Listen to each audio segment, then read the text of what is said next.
people organising a going-away party for a mutual friend. First, you have some time to look at questions 1 to 4.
Now we shall begin.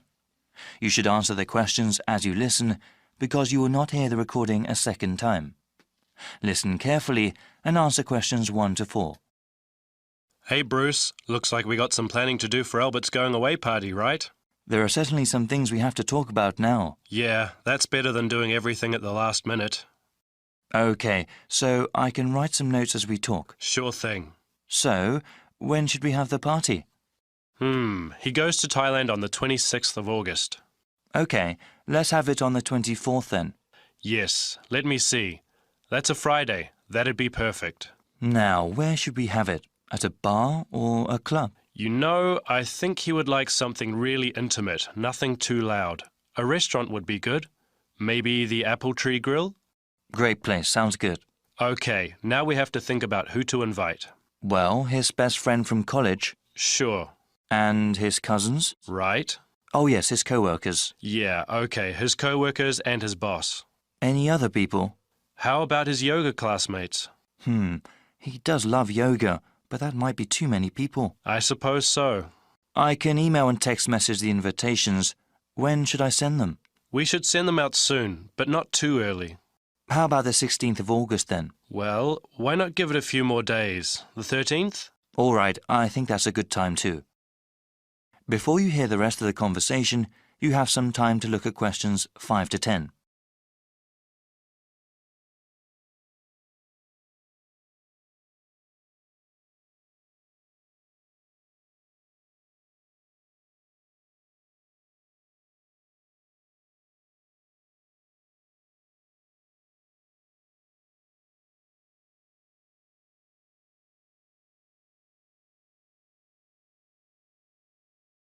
Now listen and answer questions 5 to 10. OK now, we have to think of a gift. Should we all get one? No, I was thinking we could all give money for the party and the gift. You know, something really nice. Yeah, that'd be better than getting him little things individually. I can ask for the money. Thanks for doing that. How much should we ask for?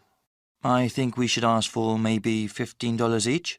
Is that too much? No, not at all. He's going away for 2 years. That would give us about $150. That's a good amount. Yeah, well, I'm thinking we could get him something practical. Yes, especially since he's going abroad. Something he could use, something that's also portable. We could get him an article of clothing, perhaps, or maybe even a pair of shoes. Shoes are nice, but they might wear out easily, especially where he's going. Maybe a book light? A what? Yeah, he loves to read, and a book light would be very convenient when he travels. OK, that's one good gift idea. Did you write that down? Yep. Now, we need to think about reservations at the restaurant. Well, we should get their big banquet room, yeah? Yes, definitely. Should we ask the restaurant to prepare a buffet? Isn't that expensive? No, I don't think it is. A buffet dinner sounds cheaper than everyone ordering individual meals. Definitely. How about drinks? They can buy drinks themselves, or bring their own. OK. Yeah, it would cost too much if we bought drinks ourselves. Certainly. We have to ask someone to bring an MP3 player. The restaurant has speakers and we can hook it up for music. Sounds good. Actually, there is one more thing that I thought we should do since Albert is leaving for such a long time. What were you thinking of? Maybe we could have a slideshow of all the fun times we've had. That'll take a little bit of work, but I think it's a great idea. Actually, in the invitation, can you ask for some photos people have of him? Yeah, definitely. I can scan them or people can send me digital photos they have. All right. I'll tell them when I send out the invitations. Then I can make a little presentation. Ha, I can't wait to see his reaction. Yeah, especially that one picture where... That is the end of part 1. You now have half a minute to check your answers.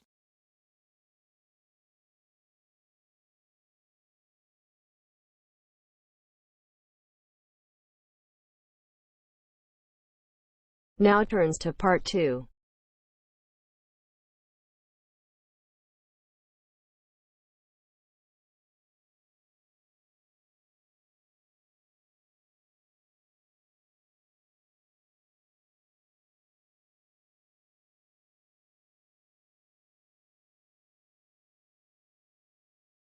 Now turns to part 2. You are going to hear a guide named Matt who is introducing their trip in Wildlife Haven. Now you have some time to look at questions 11 to 15.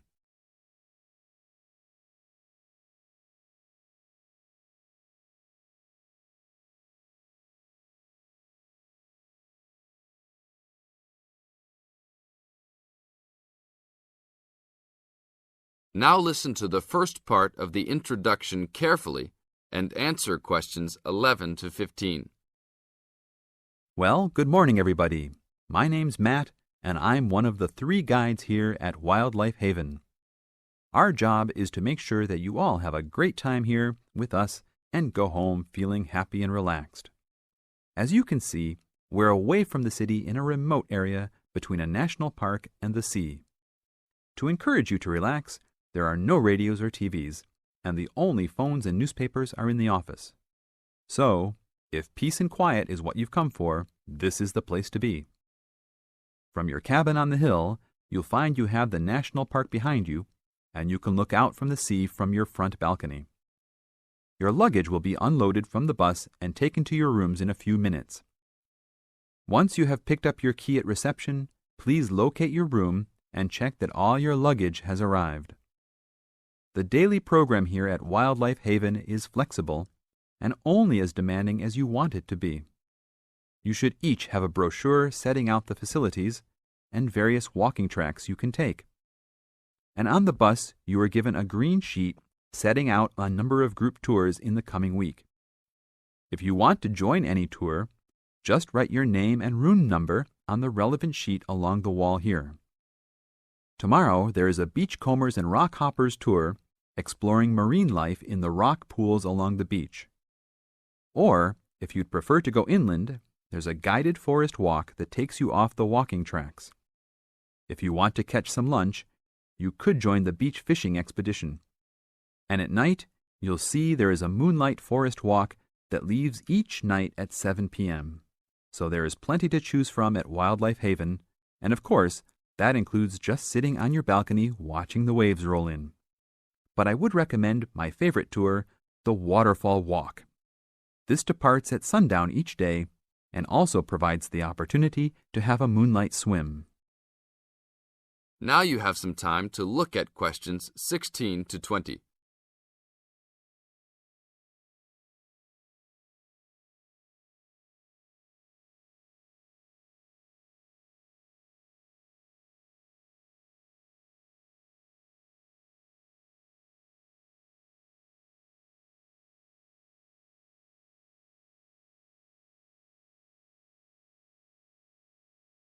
In the second part of the introduction, you are going to get some advice from Matt. Listen carefully and answer questions 16 to 20. You've chosen to visit us in January, which is one of our hotter months. And although you may be tempted to wear a minimum of clothing, you should always take precautions against injury, particularly in the national park. This includes sensible footwear. You'd be surprised how many of our guests ignore this advice and end up being sorry. And socks are a good idea too. And even though you might be under trees a lot of the time, it's a good idea to wear a hat in this hot climate. There's no need to be too concerned about walking in the national park, provided you use common sense. It's true that there are poisonous spiders in the park, but they are really more frightened of you than you are likely to be of them. I should also warn you against eating any wild berries. Some are edible, but you should avoid them all. We'll provide all the food you can eat. Well, that's about all for now. Dinner is from 6 to 8 p.m. in this building. That is the end of part 2. You now have half a minute to check your answers.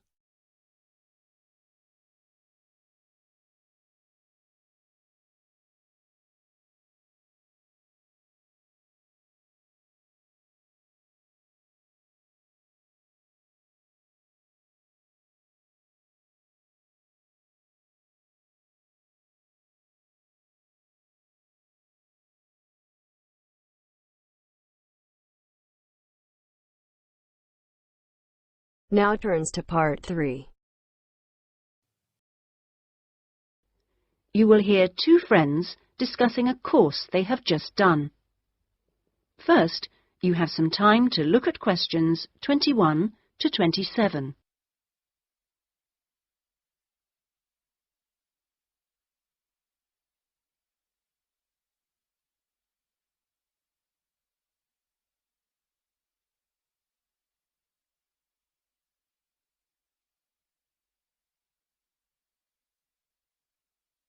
Now listen carefully and answer questions 21 to 27.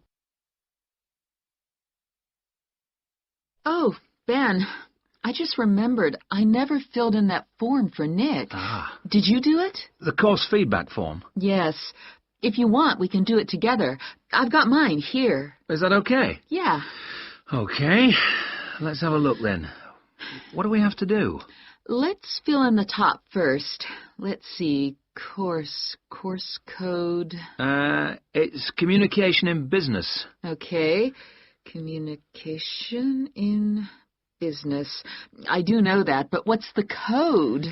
CB16 something. CB162, isn't it? That's it. Okay. And dates. When did we start? I remember my birthday's on May 4th, and it was the day after. It must have been May 5th. Gosh, doesn't seem that long ago, does it? No. And we finish at the end of this week on Friday, so that's July 15th. 16th. Oh. Monday was the 12th. Yeah. Right, that was the easy bit. Now, let's have a look. Please give your comments on the following aspects of the course. Okay, what's the first one? Oh, course organisation. What do you think? Clear. It was, wasn't it? Yeah, I think the organisation was clear. Okay, anything else for course organisation? It was a good thing he gave us the course outline at the beginning in the first session. That was useful, so I'll put that down, shall I? Yeah. Now, going on to suggestions for improvement, one thing that wasn't so good, I think we could have done a bit more work at the beginning. I mean, at the beginning it seemed dead easy. Yeah. I thought it was going to be really easy, and then all of a sudden in the second half of the course, we got a whole load of work. Yeah. Reading to do and essays and things. Yeah, it'd be better if it was more even. Okay, now, course delivery. Does that mean teaching? Yeah, I suppose so. Well, what I thought was really good on this course was the standard of teaching. Actually, I mean, some of the teachers were better than others, Yeah. but the standard generally was fine. Much better than other courses I've been on. Yeah, I agree. Let's put that then. Okay. What about suggestions for improvement? I didn't think it was all that wonderful when we had great, long group discussion sessions that went on for hours and hours. Right. I don't mean we shouldn't have group discussions, just that they shouldn't go on too long. Before you hear the rest of the discussion, you have some time to look at questions 28 to 30.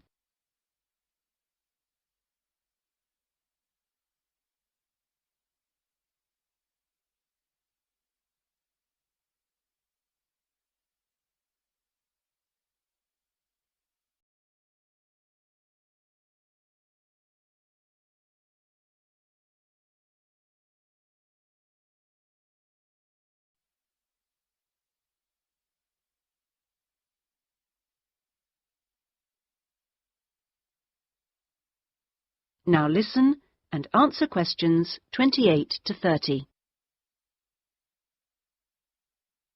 Now, on to materials and equipment. Oh, now, what was good about some sessions was the handouts. Yes, I thought all the handouts were good, actually, and some were great, with website addresses and everything. One problem, though, with materials was the key texts. Yes, there just weren't enough copies on reserve in the library. And if you can't get the key texts before the session, how are you supposed to do the reading? Yeah. And not enough computers. You have to wait ages to get one. Okay, testing and evaluation. Well, I don't know. It's hard to say until we've got our written assignments back. Oh, don't talk about it. I only got mine in yesterday. It was a real struggle. Oh, I hate to think what mark I'll get. Yeah, but at least we've done the oral presentation. I thought that was good, the way I got my feedback really quickly. Yes, it was. And I liked the way we knew what would be evaluated on. We knew the criteria, so we knew we had to think about clarity, organization, and so on. Yeah, but I'm not so sure about the written work. One thing, I think, is that there's just too much. It's really stressful. Oh, yes, I'd agree. And I don't see why they can't let us know the criteria they use for marking. The written assignments, but he told us. No, for the final exams. Oh. What are they looking for? What are the criteria? What makes a pass or a fail? Yeah, I never thought of that. It'd be really useful. Okay, any other comments? I thought student support was excellent. Yeah, me too. Okay, excellent. Other comments? No, I can't think of anything else. Nor me. Okay. So that's done. Thanks, Ben. No, thank you. That is the end of part 3. You now have half a minute to check your answers.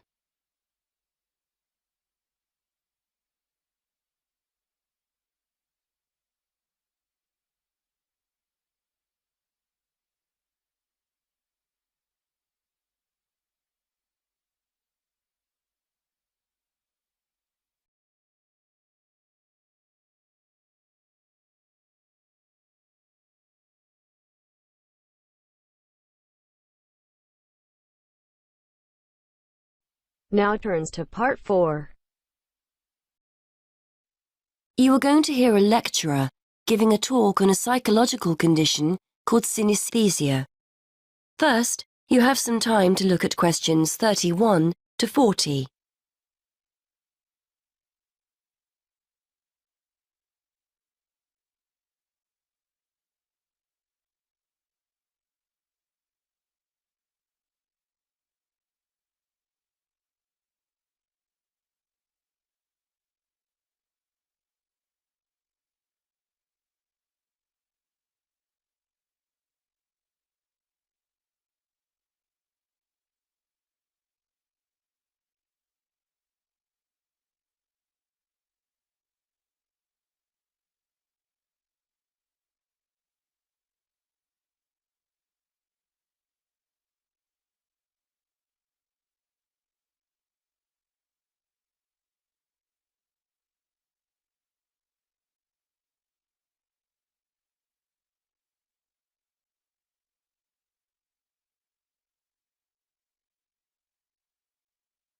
Now listen and answer questions 31 to 40.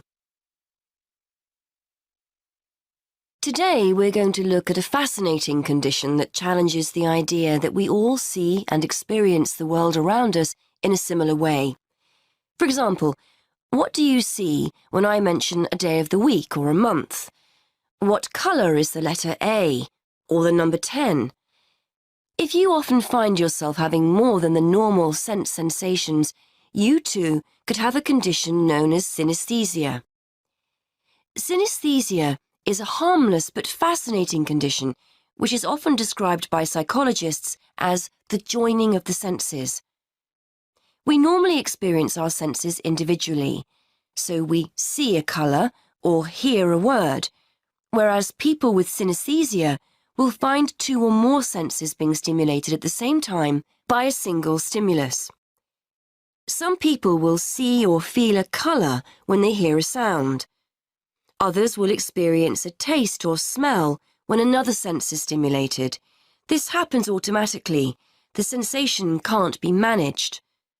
People often go through life unaware that they have the condition. A common response from individuals who learn for the first time that they have synesthesia is one of surprise to discover that other people don't experience the same thing. It's a normal part of life for them, and they will rarely describe the symptoms negatively. To estimate the numbers of people with synesthesia, one group of researchers sat people in front of a computer and showed them letters and numbers in black. Participants were asked to choose a colour for each character they saw. A small proportion of participants, namely those with synesthesia, consistently described the same characters as having the same colours. On the basis of the results, researchers were able to predict that synesthesia affects about 1% of the population. This number has been confirmed in other research. Synesthesia takes many different forms, but the most common is to see or feel a colour in relation to letters and numbers. It's commonplace for people to identify A with red, B with blue, and so on. Some people will actually see a colour, but in most cases it's a question of feeling or sensing the colour. However, it's just as commonplace to see days, months, letters and numbers spatially, that is, in lines or circles, for example. People might say they see Monday up high, Tuesday just below Monday, Wednesday on the left, Thursday on the right, and so on. This doesn't mean that people with synesthesia always agree on what they sense. Two synesthetes will often argue over the colour of a letter, for example. But patterns emerge if a large enough sample of people are observed, providing clear evidence of this condition despite individual variations. Colour and spatial synesthesia are amongst the most common forms of the condition, but they are by no means the only way people experience it. One of the more interesting combinations is word-taste synesthesia. This occurs when words lead the person to experience tastes or certain taste sensations. So a person's name might have the flavour of a particular sweet. Places might be associated with the taste of particular snacks. Taste needs to be seen in a wider context here. The sensation may be a feeling on the tip of the tongue or at the back of the throat and will differ from person to person. Some researchers believe we are all born with the condition and that it's most prevalent in our early years, but it then tends to become less noticeable as we enter childhood. It's a fascinating thought that as infants we experience the world around us through our senses in a different way than as adults. However, testing this hypothesis will be challenging, bearing in mind the difficulty of getting feedback from young infants. Research also points to the fact that synesthesia runs in families. In fact, as many as 40% of synesthetes, as they are called, know of someone in the family with a similar condition. This won't necessarily be a close family member, and the condition may be traceable back to previous generations or to an extended family member such as a cousin or uncle. There is evidence that synesthetes are often creative and will often have artistic hobbies or interests. Researchers think this is not necessarily because synesthesia makes them naturally more talented in this area, but the fact that they have multiple sensory experiences generates an interest in, for example, art or music. So that's synesthesia. Apart from its intrinsic interest, for psychologists it's a fascinating indication that we may all experience the world around us in different ways. Once upon a time, these findings would have been regarded as highly subjective, lacking evidence, and not of any scientific worth. However, we now have a much greater interest in how the brain helps us make sense of the world, and the study of synesthesia is one way for us to discover more about this. That is the end of part 4. You now have half a minute to check your answers.